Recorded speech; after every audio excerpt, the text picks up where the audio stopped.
What's up, family? Ghetto News Reporter Mary Dance between the Mary and the Lee. Today is Freaky Friday. That's what I call it. September 4th, 2020 in my city, Chicago. Or we can call it Faithful Friday. It all depends on where you at in your life. I ain't no freak, so I guess it's Faithful Friday for me. I'm in my trap house apartment in Chicago, chilling, thinking over my life, and 1995 keep popping up. I must have made a hell of an impression on the people in my city, Chicago, and around the world, and especially on Oprah Winfrey. She did go off the air in my city, Chicago, on my birthday. Even though I never was on her show, she did make it a point to let me know that, I must have been a part of her success. I would like to think so anyway. Just got done reading over the Daily Bread. She had Mayor Daley on her show before she, ran off with all my Chicagoans' money. Well, that was one hell of a Wizard of Oz come up. Yep. So today is like I said, Freaky Friday or Faithful Friday, and they talk about speaking up. Now, I'll be saying things, and next thing you know, it start coming true. You understand what I'm saying? I reference Outkast song, I'm Sorry, Miss Jackson. And the person, without me knowing it, because my every move is a calculated step, I can't lie about this. It says Arthur Jackson. Imagine that. So basically, I'm going to go ahead and read it.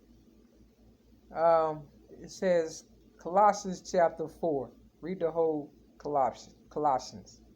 And the Jacksons were Jehovah's Witnesses, and my ex-girlfriend, LaWanda Joy Jacobs, she was a Jehovah's Witness, and Ja Rule, and a few other rappers. I was supposed to be a Jehovah's Witness when I was staying with my foster parents, the Redmonds, but they canceled that.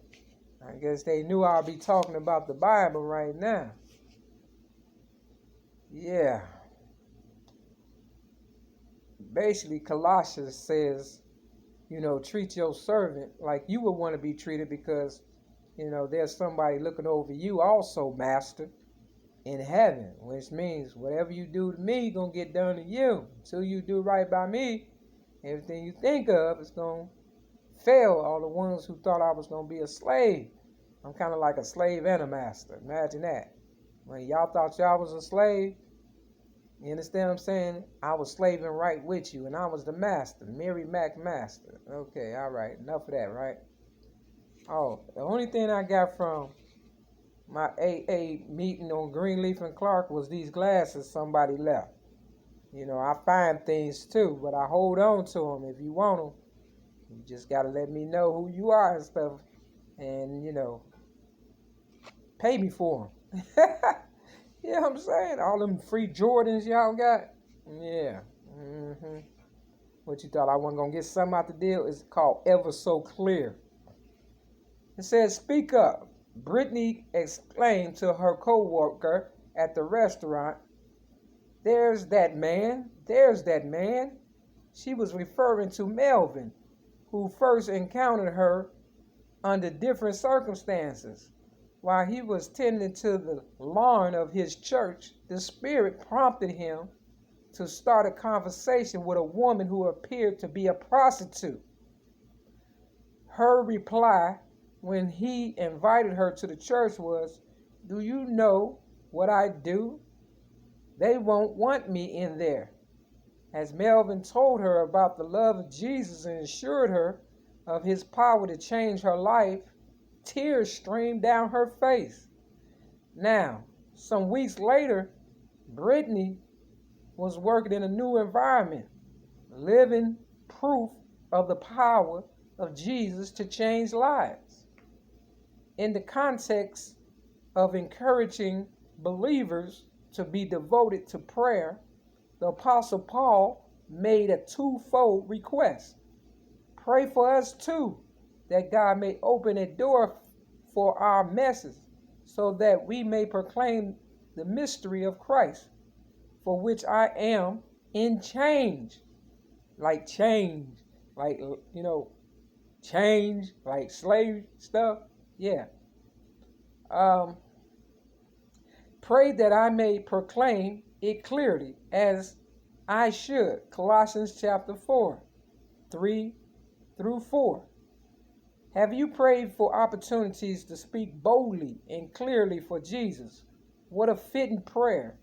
Such prayers can lead believers like Melvin to speak about him in unexpected places and to unexpected people. Speaking up for Jesus can seem uncomfortable, but the reward changed lives. Have a way of compensation or compensating for our discomfort. When did you share the love of Jesus with someone, even though it was unexpected and uncomfortable?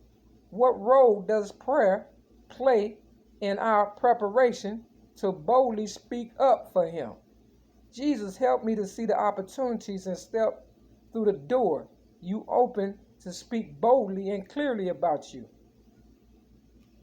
And that's that. Now, I've dealt with a lot of unsavory type people in my, walk and journey through life. I'm not going to say I was a saint, because I'm not, but I've tried to help people become more God conscious and, not ungodly. Because I believe if you hung around me for any substantial amount of time, you have to see, the God in me. I think that was Mary, the God in me. I don't remember everything, but I'm pretty sure that's who made it. Yeah, and, I'm not a holy roller type person, but I believe if you do the right thing, the right thing to come back. But some people tend to take my kindness for weakness and think I'm a punk. Before I got railroaded May 31st, 2008 for so-called tinted windows that ended up being, upgraded to so-called disarming a police officer. Something I did not do, and you can't get me to say I did it, because I didn't. The only thing I did was grab their balls to let them know. I got you by the balls this time. Now go ask them. Ask the white man, didn't I grab him by the balls? I bet he won't admit that. You understand what I'm saying? I wanted to make sure he had some, because you got to have some balls to deal with me. Real motherfucking tough. Long story short, I've dealt with some people who tapped me on the shoulder to get me to be more like them, devilish, but it's not in my spirit or nature. You understand what I'm saying? Now, if you keep messing with me, I ain't gonna lie and say that, I might not snap, crack, and pop, but, my first mind is to try to get you to understand that I'm not your enemy, I'm a friend.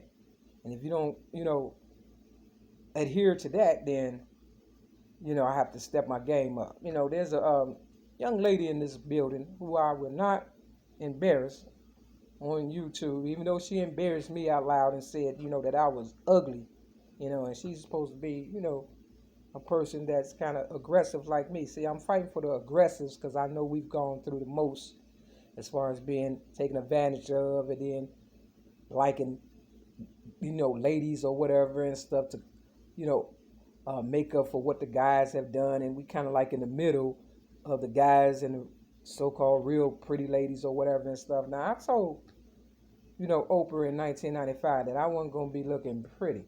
You understand what I'm saying? And I showed Oprah a picture of me where I was looking pretty like as a little girl. You understand what I'm saying? My foster mother had fixed me up after I was, molested and taken advantage of and just ugly for real. And I came into what I would look like. And I seen that picture and I knew that I would not be looking like that today. And as you can see, I am not that pretty, but I am kind of cute.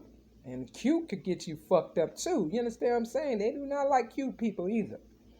So I showed Oprah that picture of me in Shirley Temple curls, and I was real cute. I threw that picture in the garbage once Oprah sent that picture back to me.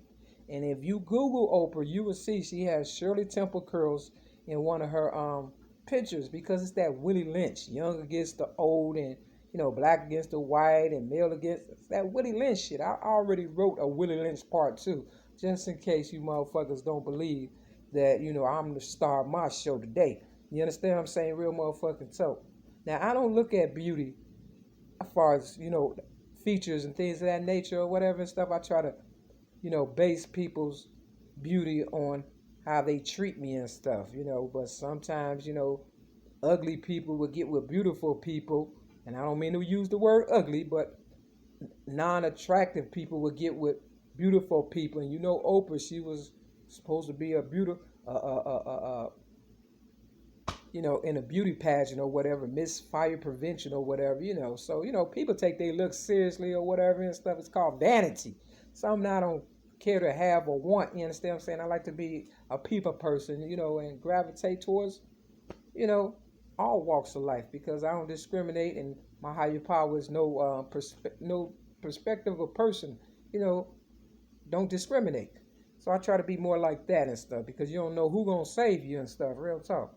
Helen Baylor got a song lifting up the name of Jesus, and it's a good song. And I gave Oprah that song also in 1995 or whatever and stuff. And my ex-girlfriend Donna Marie Evans, who was a lady of the night and a whole bunch of other stuff. You understand what I'm saying?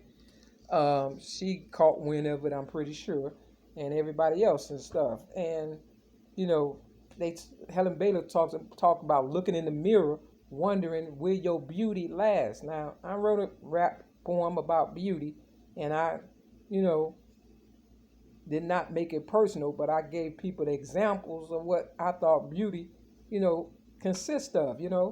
But somehow or another they missed it or something. I gave them my book, Rhymes, Poems, Metaphors plus one song, but I guess for some reason they want me to think that I'm jealous of them, and that's not the case. I don't have a jealous bone in my body, believe it or not.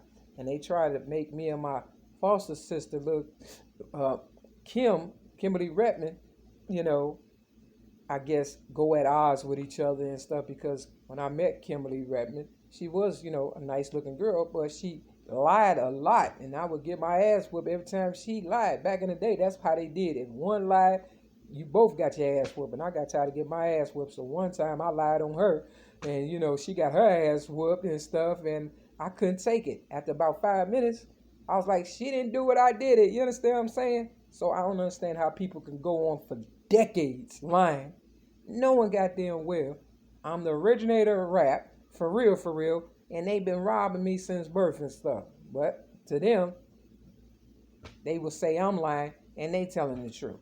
If they can, go with that and live with that, then by all means. You understand what I'm saying? But Kanye West said in his song, Knock You Down or whatever, the prettiest people, or was it Knock You Down? The prettiest, no, him and Selena song. It says the prettiest people do the ugliest things on the road to success. When it all falls down. Yeah, that's the song. Selena Johnson and Kanye West. Yeah, the prettiest people do the ugliest things on the road to success. And I thought we could avoid a lot of the ugliness, but it's obvious. We got some real demons in this world and stuff, for real. Now imagine them if they were to come back, and that's why they can't come back, because they know we will see them for who they really are, not like the people they appear to be on TV. You understand what I'm saying? But what you see with me is what you get, because I'm a genuine person inside and out. So,